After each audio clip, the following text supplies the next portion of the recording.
Hello everyone. Today we will discuss about the rediscovery of Mendel's law, and in this heading we will also talk about why Mendel's work was unrecognized till 1900. As you know, Mendel published his work in 1865.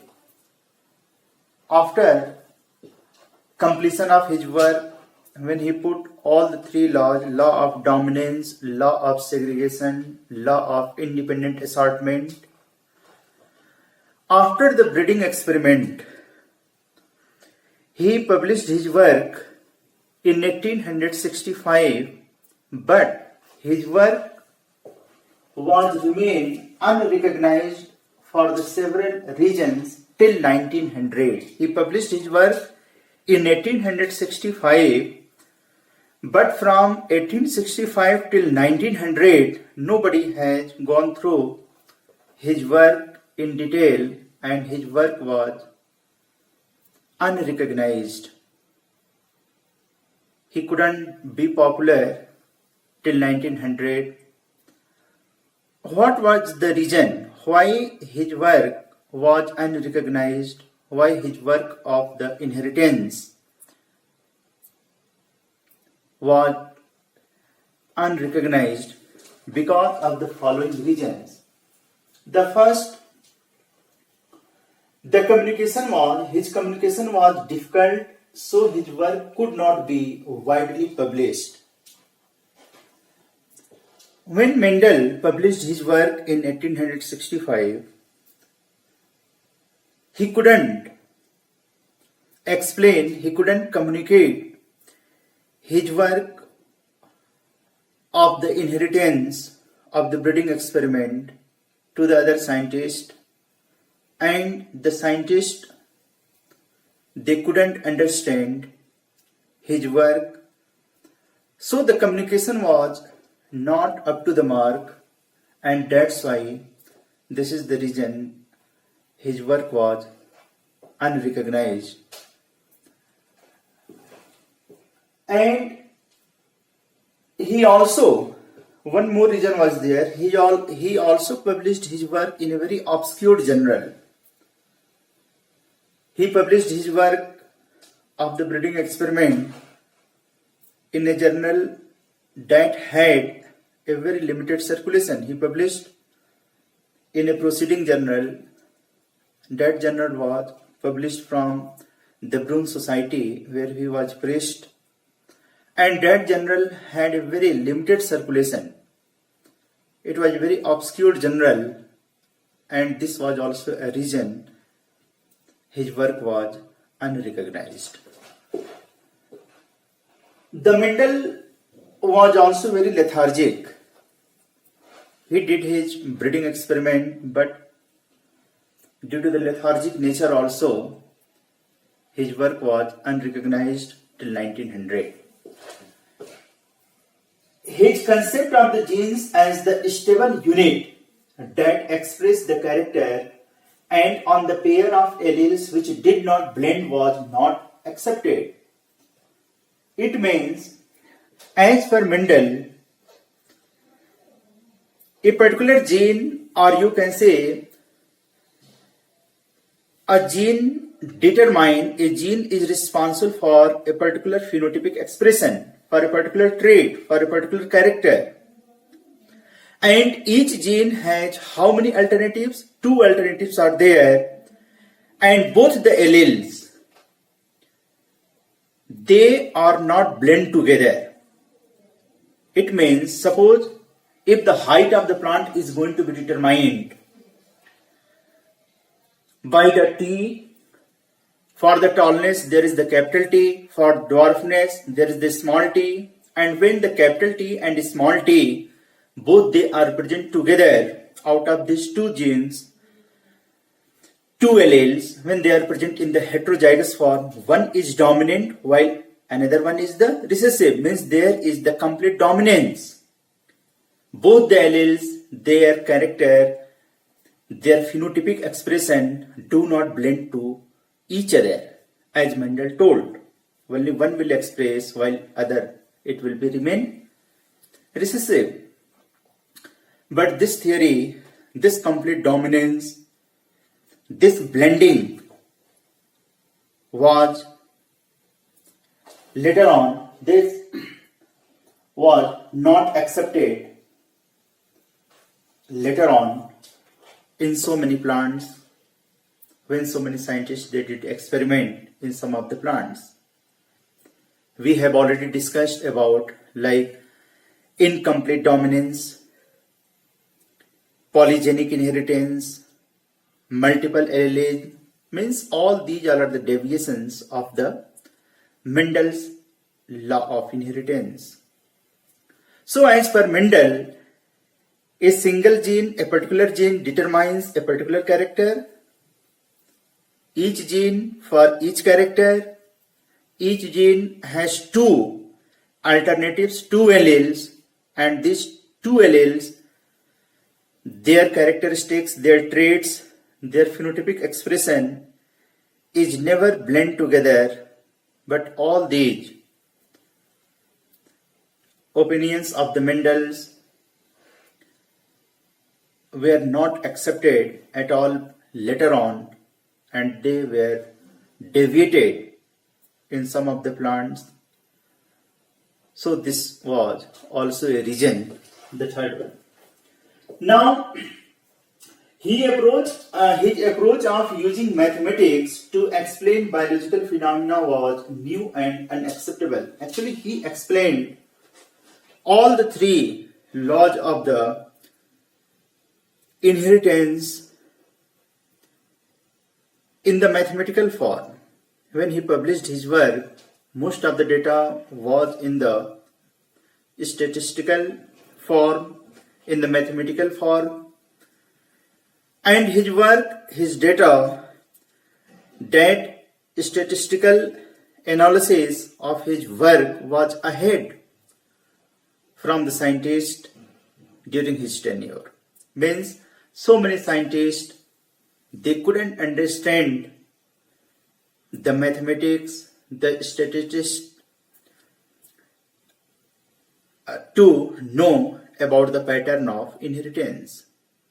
So this was also a reason that his work was unrecognized till 1900. Now, he couldn't provide any physical proof for the existence of the factor. As you know, Mendel used the term factor for the genes. And only because of the data, he had the opinion that the characters might be controlled by the factors, but that factor in the physical form, he couldn't prove that whether the factor is going to exist or not. So these all are the reasons because the Mendel work was unrecognized from 1865 till 1900. In 1900, some of the scientists I have written here, Debridge, Hugo Debridge, Correns, the full form of the Correns, and von Sermark, these three scientists, Debridge, Correns, and von Sermark, rediscovered the Mendel's result independently. All these three scientists, they further studied the Mendel's work, which was unrecognized till 1900. In 1900, they studied independently, separately, and they republished his work after some modification into a very popular journal at that time, into the Flora, and then Mendel work was recognized in 1900 due to the modification by these three scientists, and then Mendel got popular and he was known as the father of genetics. Actually, during the 1900, the science about the cytology, the chromosomes, about the genes, they were studied by so many scientists, and due to the chromosome, these three scientists, they studied about the chromosomes, the genes located on the chromosomes. Then they correlated that how the genes which were used factor by the Mendels, they are going to be separated. So they modified the things after the addition of the Mendel's work to the modern science. They correlated with the chromosome, and finally they republished his work, Mendel's work, into a journal, and that was Flora. So these three scientists' names are very, very important regarding the rediscovery of the Mendel's law.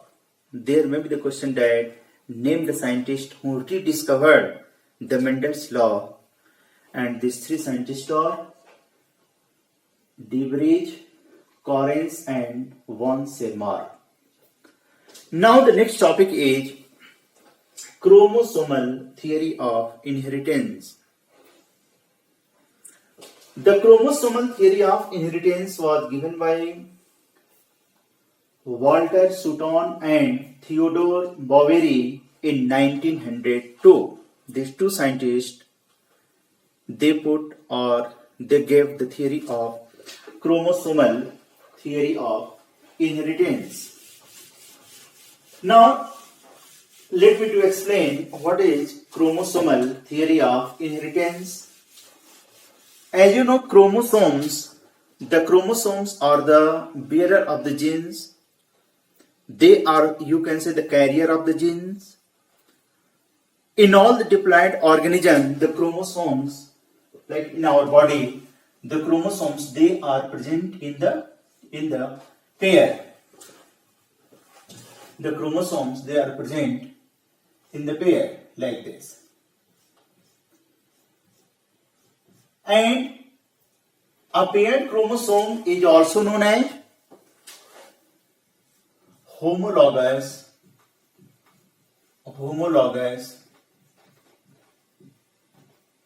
chromosomes.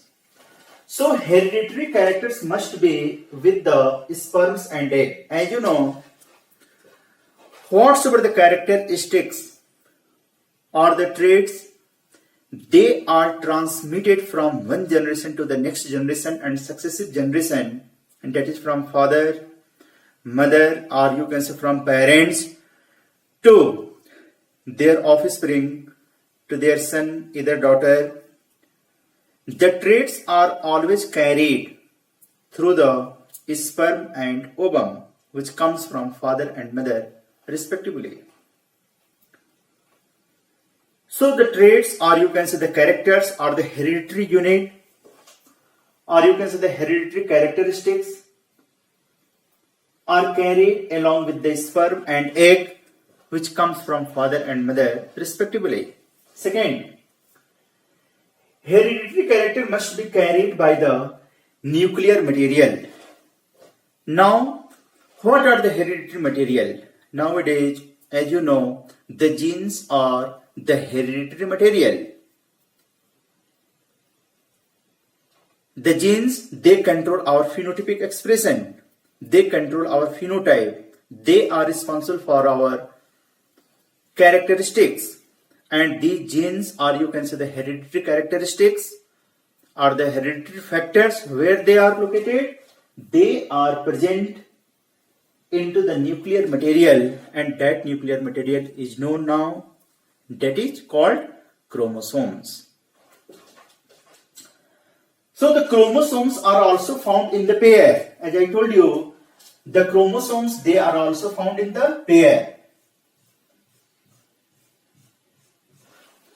The chromosomes, they are found in the pair like Mendelian factors. And factors are also found in the pairs. And you know, these are the homologous chromosome. And in the homologous chromosome, there is the point where genes are located, and that point is called locus. Locus is the point on the chromosome where genes are located. And here, if the chromosomes, they are present into the pair, the same like the Mendelian factors, or you can say the alleles, they are also found in the pair on the particular locus on the chromosome. For example, T, and here also T, means the TT, either it will be the capital T or the small t. Each gene, as you know, each gene has how many factors? 2 factors, or capital T small t or capital T small t or capital R small r or like this. So these are the genes. So each gene has how many alternatives? 2 alternatives, 2 alleles, and both the alleles, they are collectively called genes. So both the alternatives of a gene, they are also present in the pair, and they lie side by side on a paired chromosome. So if the chromosomes, they are in the pair, this one is the chromosome and the genes are also in the pair. Suppose here R is there, then R, then Y, then Y. Suppose any gene X is there, then X is there. So the alleles are also, suppose V is there, V, Y, I have already written here, red, means the chromosomes are found in the pair and on the same line where like Mendelian factors or alleles, means the chromosomes, they are found in the pair like the Mendelian factors.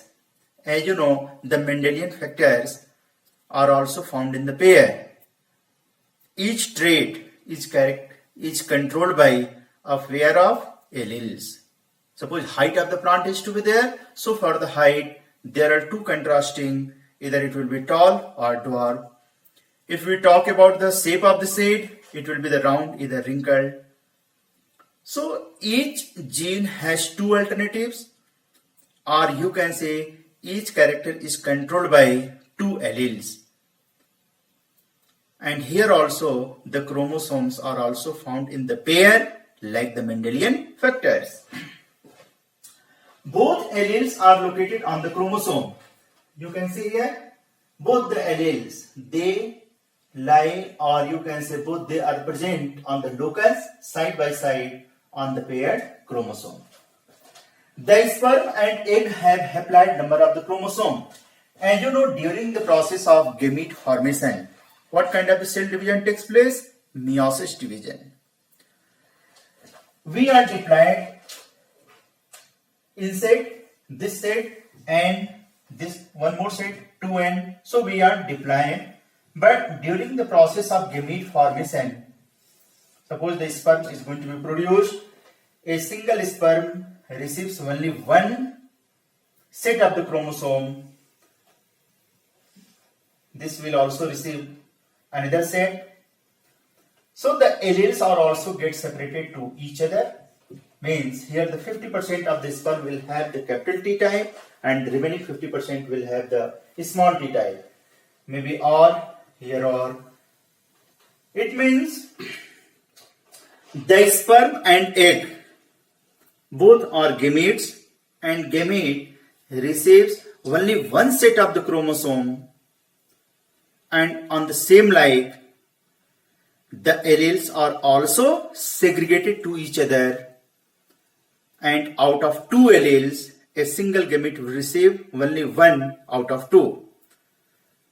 So what is chromosomal theory of inheritance? In a single line you can say that the chromosomal theory of inheritance means during the process of gamete formation, a paired chromosome is separated to each other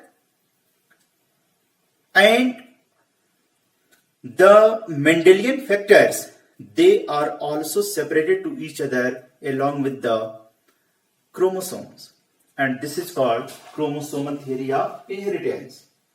When the sperm and ovum both are fused together, again the zygote is formed, zygote retained again the diploid set of the chromosome. One set comes from the father, one set from the mothers, and again in the zygote both the alleles, they are reunite, or you can say there is the reunion of the factors, or you can say the Mendelian factors or the alleles, because of the reunion of the sperm and ovum during the zygote formation.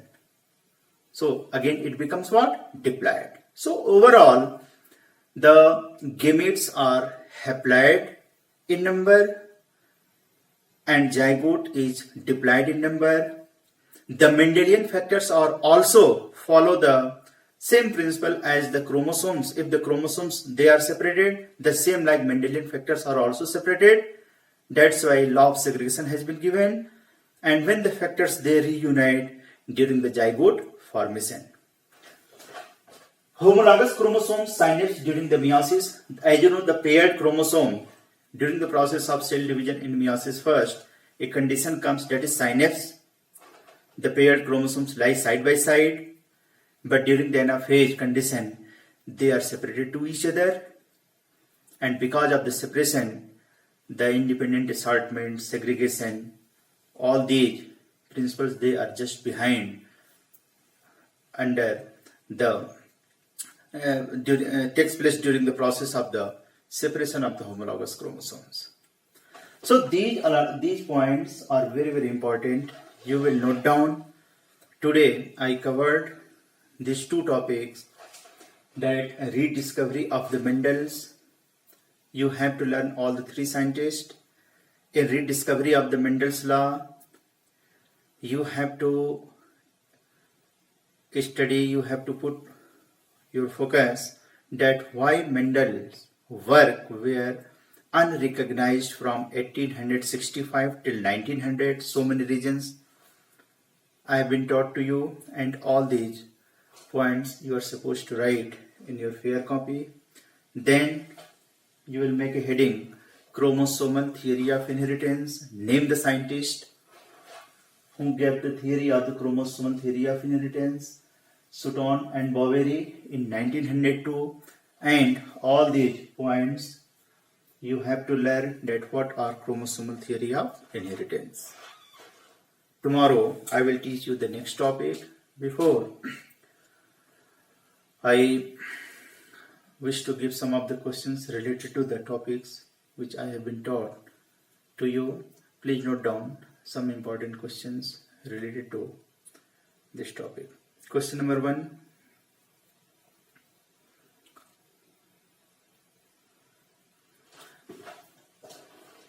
Name the scientist who rediscovered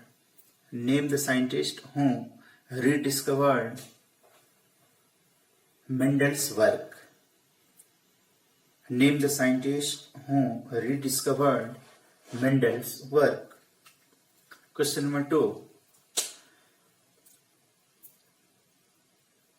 Give the reasons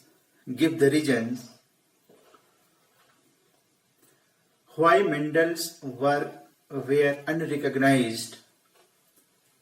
Give the reasons why Mendel's work were unrecognized from 1865 till 1900.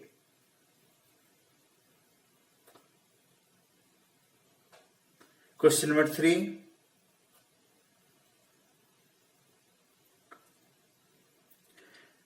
Name the scientist who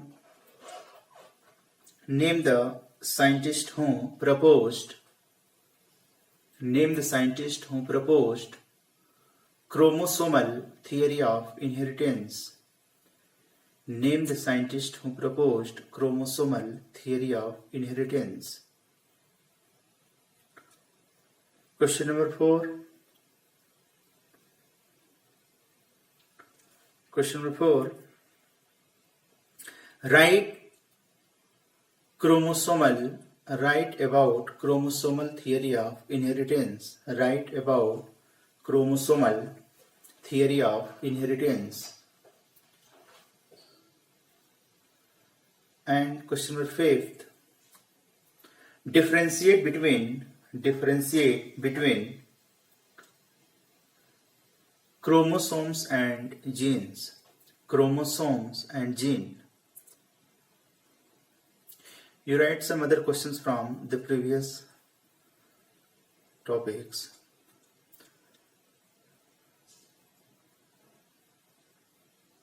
The next question is,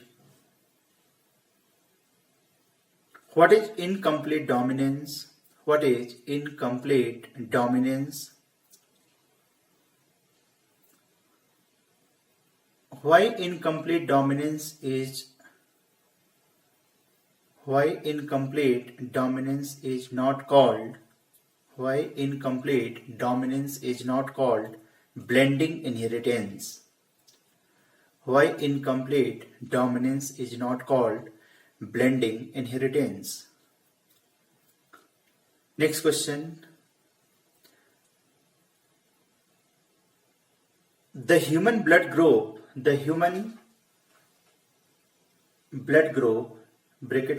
in bracket you can write down ABO. The human blood group is a good example of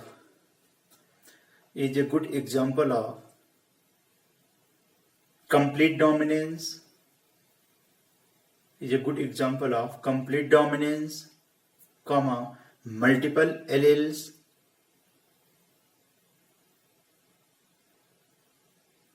complete dominance, comma, multiple alleles, and codominance. Explain, or you can write justify. The human blood group is a very good example of complete dominance, multiple alleles, and codominance. Explain. The next question is, differentiate between complete and incomplete dominance. Differentiate between complete and incomplete dominance with examples.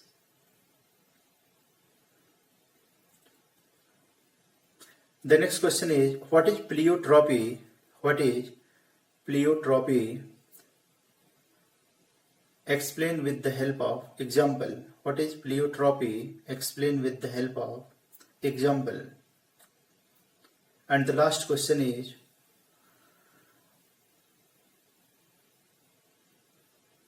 what is polygenic inheritance? What is polygenic inheritance? Explain with the help of example. Explain with the help of example. So today